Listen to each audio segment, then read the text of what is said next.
বিসমিল্লাহির রহমানির রহিম। দর্শক, আজকে যারা বিএনপিকে নিয়ে সমালোচনা করে তাদের উদ্দেশ্য করে আমি আজকে কয়েকটি কথা বলবো। আসলে বিএনপিকে যারা উদ্দেশ্য করে নিয়ে কথা বলে, আসলে বিএনপির যে প্রেম ভালোবাসা এই বাংলাদেশের মাটির সাথে মিশিয়ে আছে, এইটা তারা জানে না। এটা যদি জানতো, তারা বিএনপিকে নিয়ে সমালোচনা করা এই বাংলাদেশে করতো না। আপনারা জানেন যে 1971 সালে যে এই বাংলাদেশে যে শেখ মুজিব যে পাকিস্তানের সাথে বিক্রয় হয়ে গেছিল এবং ক্ষমতার লোভে, আর মাওলানা ভাসানী বলেছিল যে নির্বাচনে ভোটের বাক্সা লাত্তি মার, পূর্ব বাংলা স্বাধীন কর। আর শেখ মুজিব কিন্তু নির্বাচনে পাগল হয়ে গেছিল, আপনারা জানেন। আর এই বাংলাদেশে যে প্রেসিডেন্ট জিয়াউর রহমান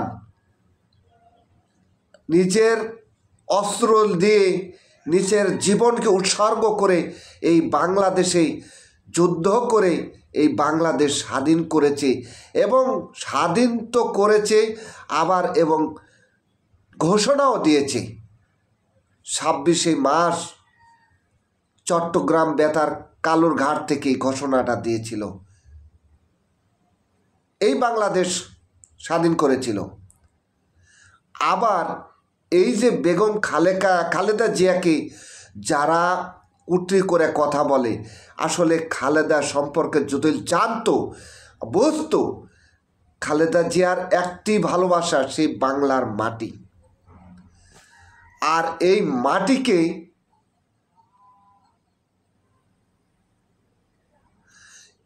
মাটিকে যারা কলঙ্কিত করতে চেয়েছিল, সেটা হচ্ছে ভারতের রয়ের দালাল। আপনারা দেখেছেন যখন বিএনপি সরকার ক্ষমতা আসে, বিভিন্ন একটি ঘটনা বাংলাদেশে জন্ম নেয়। আপনারা জানেন 2001 সালে যখন নির্বাচনে আসে, সঙ্গে সঙ্গে একটি বাংলাদেশ দখল করতে চেয়েছিল ইন্ডিয়ান বিজিবি। এইখানে অনেক সৈন্য সেনাপতি ভারতের মরেছিল। সেই সৈন্য সেনাপতি মারার অজুহাতে যখন 2004 সালে আরেকটি ঘটনা, যে শেখ হাসিনাকে সামনের সারিতে নিয়ে আসার জন্যে ভারতের রয়ের এজেন্ট হিসাবে যে গ্রেনেড হামলা, যে আপনারা জানেন যে জজ মিয়ার যে ঘটনা ওরফে জালাল মিয়া, আর প্রথম আলোর সেই টিপু, এদেরকে সন্দেহভাজন করে অনেকটা ঘটনা এগিয়ে আসছিল। আসার পরে মূল ঘটনা বের করতে চেয়েছিল। আসলে খালেদা জিয়া বলেছিল যে শেখ হাসিনা যেখানে ভাষণ দেওয়ার কথা ছিল সেখান পরিবর্তন করে আবার অন্য জায়গায় গিয়েছিল। আসলে এটার কারণ কি ছিল? তার কারণ ছিল এটা একটি সাজানো নাটক ছিল। এই নাটকে শেখ হাসিনা নিজের লোককে নিজে মারতে কখনো দ্বিধা করে না, কিন্তু সেই জজ মিয়াকে দিয়েই এই গ্রেনেড হামলা 2004 সালের 21শে আগস্টের গ্রেনেড হামলা করানো হয়েছিল। আপনারা জানেন সেই সামনের সারিতে নিয়ে আসার জন্যে শেখ হাসিনাকে নির্বাচনে নিয়ে আসার জন্যে ভারত বারবার চেষ্টা করেছিল, কিন্তু এইখানে নির্বাচনের সময় আসলো, তখন খালেদা জিয়া ক্ষমতা ছেড়ে দিল, আর লগি বইটা দিয়ে অনেক সেনা সৈন্যপতি মারা হয়েছিল। কিন্তু এইখানে আরেকটি তত্ত্বাবধায়ক সরকার, এই ফখরুদ্দিন, বিএনপিকে এবং সার কেলেঙ্কারি দিয়ে এবং দ্রব্যমূল্যের দাম বাড়িয়ে দিয়ে বিএনপিকে আরেকটি সমালোচনার মুখে ফেলে দিল এই তত্ত্বাবধায়ক সরকার ফখরুদ্দিন মঈনুদ্দিন। আর এই মঈনুদ্দিন যে খালেদা জিয়াকে বলেছিল যে সামনের নির্বাচনে পাশ করতে হলে আমাকে আমার সৈন্য সেনাপতিকে 4 কোটি টাকা দিতে হবে। খালেদা জিয়া বলল, কে? আমার বাংলাদেশের, আপনারা বাংলাদেশের সৈনিক আর বাংলাদেশের মানুষের আপনারা টাকা কী জন্যে নেবেন? এই টাকা তো বাংলাদেশের মানুষের, আপনারা বাংলাদেশের মানুষের টাকা এইভাবে নেবেন? তো এটা কখনো, এই টাকা দিয়ে আমি নির্বাচন করে পাশ করার আমার কোনো আগ্রহ নেই। কিন্তু এই মঈনুদ্দিন, এই শেখ হাসিনা বলল আপনাকে 8 কোটি টাকার বিনিময় আমাকে ক্ষমতায় নিয়ে এসে দিতে হবে। কিন্তু ক্ষমতায় নিয়ে গেছে, নিয়ে যাওয়ার পরে সঙ্গে সঙ্গে আপনারা জানেন 2009-এর 25শে ফেব্রুয়ারি যে এক সালের যে ভারতের যে বিজিবি মরেছিল, আর 2009 সালে 25শে ফেব্রুয়ারিতে এই বাংলাদেশে সুন্দর একটি পরিকল্পিতভাবে যে 57 জন অফিসার একত্রিতভাবে মারতে পেরেছিল, সেই ঘটানো হয়েছিল ভারতের রয়ের হিসাবে। তারা সেইটাই বাস্তবতা করেছিল। আর এই নিয়ে যদি বাংলাদেশে আর আম জনতা যে বিএনপিকে নিয়ে কলঙ্কিত কথা বলে, তাদের মুখ স্তব্ধ করে দেওয়া দরকার। তারা বাংলাদেশের ইতিহাস জানে না। জানলে আজ খালেদা জিয়া আজকে বিএনপিকে নিয়ে কথা বলতো না। যারা চুরি ডাকাতি করে এদের কোনো দল বল নেই, আপনারা জানেন। আপনারা যারা সন্ত্রাসী করে তাদের দল লাগে না, তারা বিভিন্ন রূপ ধরে। তা আজকে দেখেন শেখ হাসিনা বলেছে যে আমি ভারতকে যা দিয়েছি, মুচকি হাসি মেরে শেখ হাসিনা মুচকি হাসি মেরে কয় যে আমি ভারতকে যা দিয়েছি ইতিহাসে আর কখনো কেউ দিতে পারবে না। মানে কারণটা কি জানেন? যে এই যে 1 সালে যে সৈন্য মরেছিল, আর 2009-এর নির্বাচনে শেখ হাসিনা সুন্দরভাবে যে ভারতের এজেন্ট দিয়ে যেভাবে 57 জন অফিসার, 54 জন বিডিআর জওয়ান হত্যা করেছে বাংলাদেশে, তার বিচার হয় নাই। আর এই যে মুন্নি শাহর যে ভিডিও ধারণ আপনারা দেখেছেন, আর এই মুন্নি শাহ যে আসলে যে ভারতের রয়ের দালাল, এবং 2004 সালে যে 21শে গ্রেনেড হামলার জজ মিয়ার যে নাটক উপস্থাপনা করেছিল, এই গ্রেনেড হামলাটা ছিল শেখ হাসিনার একটি পরিকল্পিতভাবেই এই ঘটনাটা ঘটানো হয়েছিল। কারণ শেখ হাসিনা বাংলাদেশে খালেদা জিয়ার সাথে নির্বাচনে আসলে কখনো আসতে পারত না।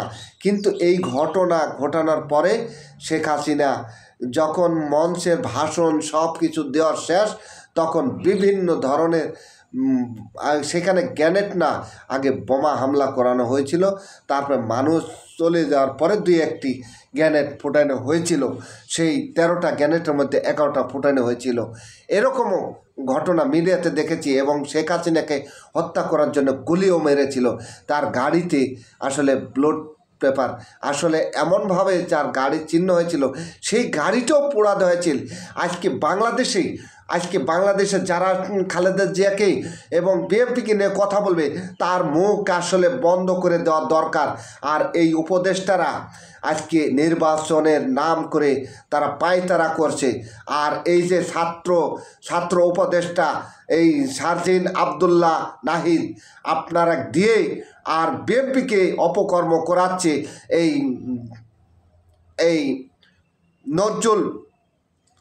আসিফ নজরুল, আপনারা জানেন না আসিফ নজরুল আসলে কি বলছে, কি করছে। আজকে বাংলাদেশের একটা সন্ত্রাসীও গ্রেপ্তার করতে পারে নাই। কারণ কি জানেন? আজকে তার আশ্রয় নিয়ে বিভিন্নভাবে যে হুমায়ুন কবির বলেছিল যে আসলে এইখানে আমরা দেশ স্বাধীন পেয়েও দেশ স্বাধীন পাই নাই। এরকমভাবে বিভিন্ন বাংলাদেশের অনেক কুখ্যাত সন্ত্রাসী এই বাংলাদেশ থেকে পালিয়ে গেছে, একটাও তারা গ্রেপ্তার করতে পারে নাই। তাহলে আপনারা বলেন যে এই উপদেশটা দিয়ে বাংলাদেশে কি করতে পেরেছে। তাই বলেছিলাম অনেক দিন আগেই যে আপনারা এই বাংলাদেশে আর একটি যুদ্ধ হবে, সেটা হচ্ছে বিএনপি এবং জামাতের সাথে কঠিন হারে যুদ্ধ করবে। কিন্তু আসলে জামাতকে সামনে নিয়ে আসার জন্য একটা পায়তারা করছে, আর একটি দল এরা উপস্থাপনা করার জন্য প্রস্তুত করেছে। কিন্তু বাংলার মানুষ ভুলে যেন না, এইটা হচ্ছে সম্পূর্ণ আসিফ নজরুলের চালাকি এবং উপদেষ্টার চালাকি। কিন্তু এই দেশ আবারও বিক্রি হবে, কিন্তু আসলে স্বাধীন বাংলাদেশে কথা বলার সুযোগ পাবে না। কিন্তু আসলে আমরা চেয়েছিলাম 3 মাসে একটি ভোট হলে আসলে আমরা পুরানো খাতা বন্ধ হয়ে যেত, কিন্তু সেটা হয় নাই। কিসের সংবিধান, কিসের স্বাধীনতা, আমি কিছু বুঝি না। সংবিধান মানুষের মৌলিক চাহিদা যেটা আসবে সেটাই সংবিধান। আসলে সংবিধান ন্যায্য যেটা নির্বাচন হবে, মানুষ সুন্দরভাবে শাসন প্রশাসন দিয়ে যেটা নির্বাচন করা হবে সেটাই সংবিধান।